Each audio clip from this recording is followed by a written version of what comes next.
Un hombre que ha estado en las peores catástrofes del planeta llegó a Venezuela. Caminó por los escombros de La Guaira y dijo algo que deberíamos escuchar con mucha atención. Se llama Kik Miyamoto. Es ingeniero estructural. Dirige una organización global de ingeniería y ayuda humanitaria. Es asesor del Banco Mundial, de agencias de la ONU y de varios gobiernos. Ha trabajado en terremotos en Turquía, en Haití, en Nepal, en Japón. Literalmente ha visto docenas de desastres a gran escala.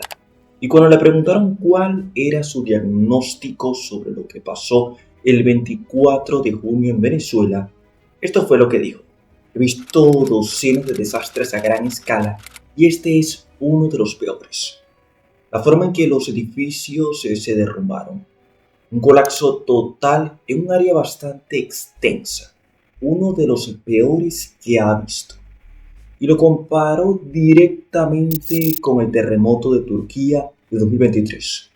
Uno de los más impactantes de las últimas 2 décadas.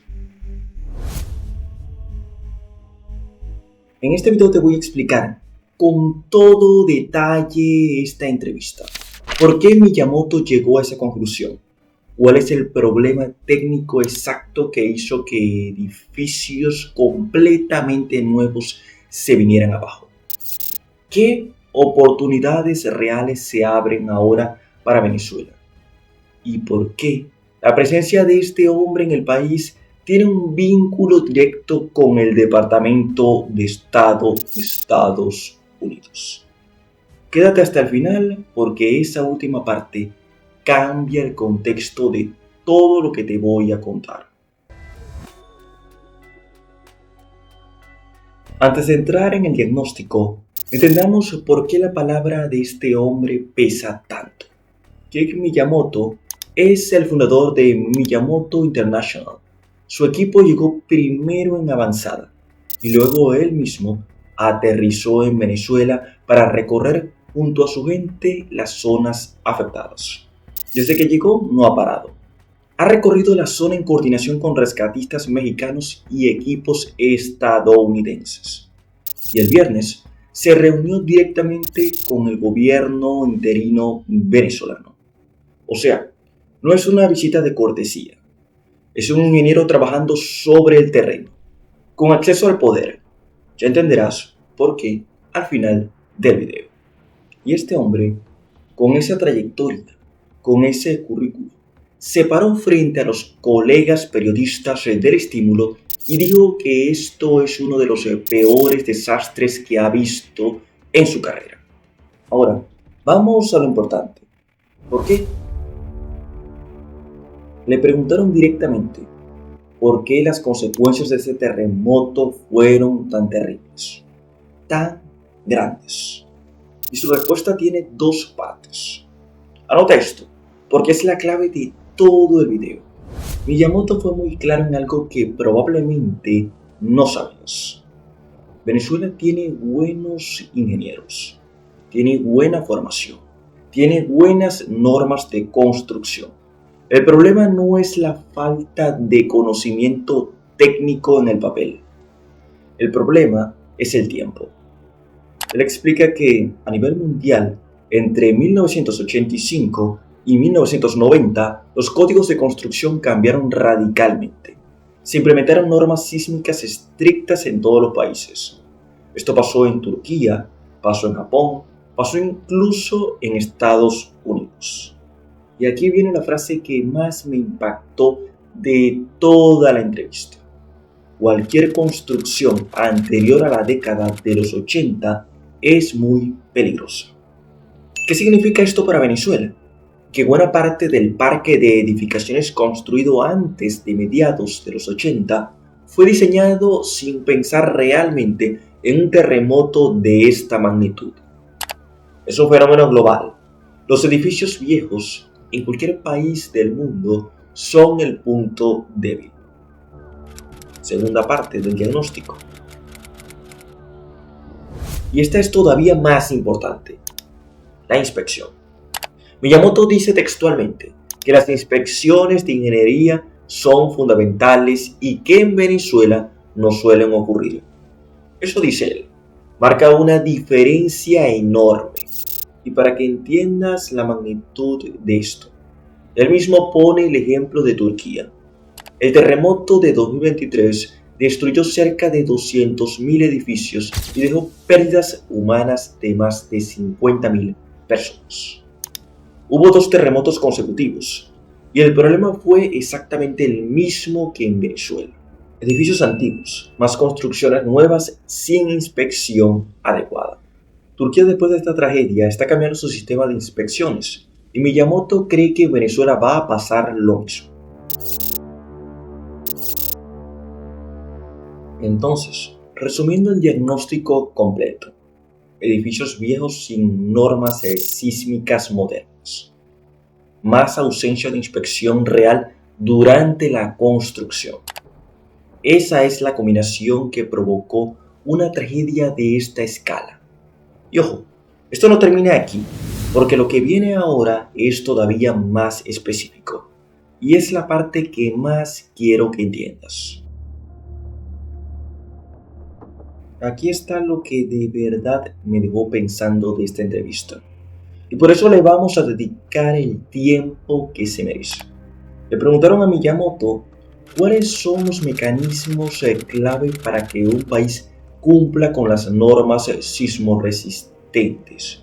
Y su respuesta empezó con algo que no esperabas escuchar de alguien que acaba de ver un desastre de esta magnitud. Él dijo que las oportunidades que vienen de esta tragedia son para los ingenieros, para los contratistas y especialmente para los obreros, porque quieren saber cómo hacer las cosas bien. Después contó algo que es, honestamente, la revelación técnica más importante de toda la entrevista. Miyamoto vio derrumbarse edificios que eran construcciones completamente nuevas, con mucho acero, con muchas varillas de refuerzo, con buen hormigón. Es decir, edificios donde, en apariencia, se habían usado los materiales correctos. Entonces, ¿por qué se cayeron? Faltaban pequeños detalles. Él pone un ejemplo específico y muy concreto. En un edificio que se derrumbó por completo, las varillas de refuerzo, el acero dentro de una columna de concreto, se supone que deben ser largas y quedar bien incrustadas en los cimientos. En este caso, eran demasiado cortas. Todo lo demás estaba bien, excepto esa pequeña pieza. Y aquí, Miyamoto hace una aclaración que me parece justa y necesaria. Esto no significa que un contratista haya intentado engañar a nadie. Simplemente no sabían lo importante que era ese detalle específico. Un momento, si te gustan los análisis profundos como este, recuerda suscribirte y activar esa campanita. Generamos contenido todos los días y sabemos que muchos de ustedes ven nuestros videos, pero todavía no se suscriben. ¿Qué esperan? Continuemos. Ahora, para que entiendas por qué esto es tan crítico en un terremoto, él hace una comparación buenísima con los huracanes. En un huracán, si construyes correctamente el 80% de una estructura, probablemente vas a estar bien. Pero en condiciones sísmicas, aunque construyas el 90% correctamente, eso no funciona. El 10% que falla puede ser justamente la pieza que sostiene todo el edificio en pie. Le preguntaron directamente a Miyamoto. Entonces 5 centímetros en el refuerzo marcan la diferencia entre un edificio que se derrumba y uno que no. Y él respondió que sí. Y explicó el mecanismo con un ejemplo que cualquiera puede visualizar. En cada columna hay una barra larga de acero en el centro. Y alrededor de esa barra hay un pequeño aro. Si ese aro está bien encajado, la pieza se adhiere al concreto y se mantiene en su sitio cuando el edificio se mueve durante el sismo. Si no está bien encajado, la barra se dobla, se levanta y toda la estructura se desmorona. Son detalles de centímetros, literalmente centímetros. Y esos centímetros son la diferencia entre la vida y la tragedia de las personas que están dentro de ese edificio. Miyamoto fue incluso más allá y contó que él es comisionado de seguridad sísmica de California, donde vive, y contó que en Los Ángeles pasa algo muy parecido a lo que probablemente estaba pasando en Venezuela antes del 24 de junio. Como el último terremoto grande fue hace 30 años, la gente piensa que no va a pasar nada. Y él ha intentado que la ciudad sea más resistente, pero es difícil, porque la sensación de seguridad hace que la gente baje la guardia. Y digo algo que quiero que quede grabado aquí. El último gran terremoto en Venezuela había sido hace casi 60 años. La gente casi se había olvidado de que esto podía pasar. Ahora, dice Miyamoto, ya no hay dudas. Este es un país sísmico de verdad. Y aquí suelta un dato que a mí me pareció clave para entender lo que viene después en este video. Normalmente, después de una tragedia como esta, hay una ventana de aproximadamente 5 años en la que un país recuerda que tiene que hacer las cosas bien. Después de ese tiempo, el recuerdo se va desvaneciendo. Esos 5 años, dice él, son el momento para hacer el refuerzo sísmico, incluso de edificios ya existentes, porque, y esto es importante, se puede reforzar un edificio viejo para hacerlo seguro. No hay que demolerlo todo. Uso el ejemplo de Haití.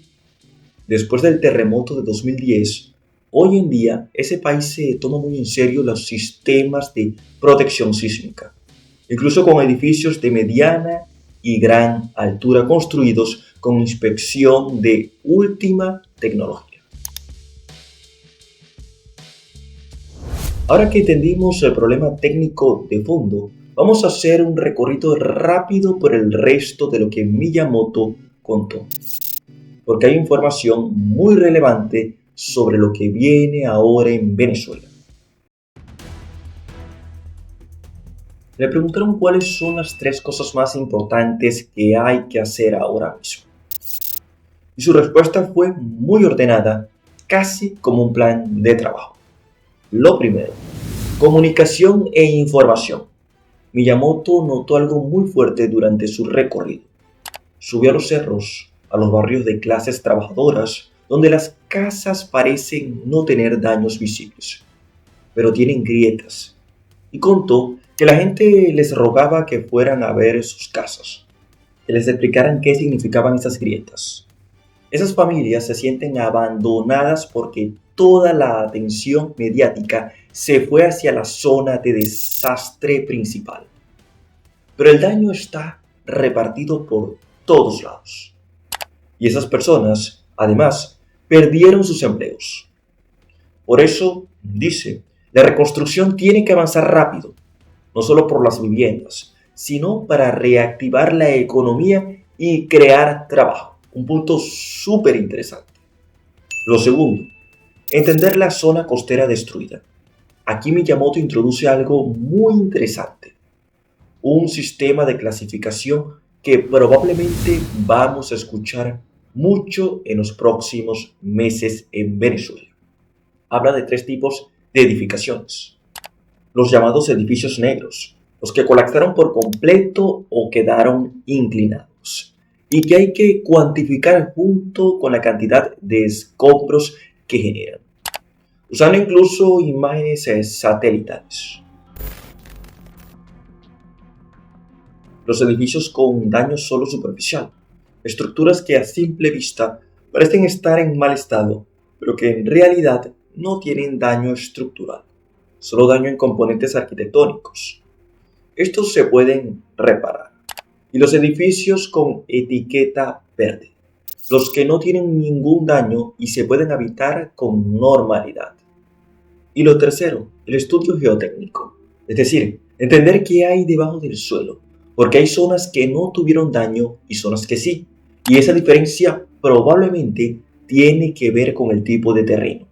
Y aquí Miyamoto dice algo optimista. Se puede construir cualquier cosa siempre y cuando sepamos qué está pasando debajo y qué tipo de construcción se necesita en cada punto. También reveló que su equipo ha estado hablando con el gobierno japonés porque a finales de los años 90 unos expertos japoneses habían hecho un estudio de suelo en La Guaira advirtiendo sobre las condiciones sísmicas de la zona. Es decir, esto ya se sabía. Y ahora Miyamoto quiere usar esos datos históricos. Y aquí hizo una comparación que conecta directamente con la siguiente parte del video. Mencionó el terremoto de Kobe, Japón, en 1994. Un terreno de costa y montaña muy similar al de La Guaira. Ese terremoto destruyó decenas de miles de edificios. Pero hoy, si vas a Kobe, hay rascacielos de 50 pisos en el mismo lugar donde todo se derrumbó. Con ese ejemplo, entramos directamente en la parte que más nos interesa: las oportunidades. Miyamoto, a pesar de estar describiendo una tragedia enorme, fue muy insistente en un punto. Este momento, doloroso como es, abre oportunidades reales y concretas para Venezuela. La primera oportunidad es para la mano de obra: ingenieros, contratistas y, sobre todo, obreros y albañiles. Miyamoto dijo que se van a centrar mucho en el desarrollo de conocimientos y capacidades para los contratistas y albañiles más pequeños, y que esto va a tener un impacto enorme. Es decir, viene un proceso de capacitación técnica a gran escala, porque como vimos, el problema nunca fue la falta de materiales, fue la falta de conocimiento en los detalles finos de la construcción. La segunda oportunidad tiene que ver con inversión y reurbanización. Y aquí es donde Miyamoto lanzó una idea muy concreta. Se podría constituir una corporación de reurbanización financiada por ciertas fuentes, que compre terrenos, los reurbanice y luego los venda a distintos inversionistas. Contó que Japón hizo exactamente esto después del terremoto de Kobe.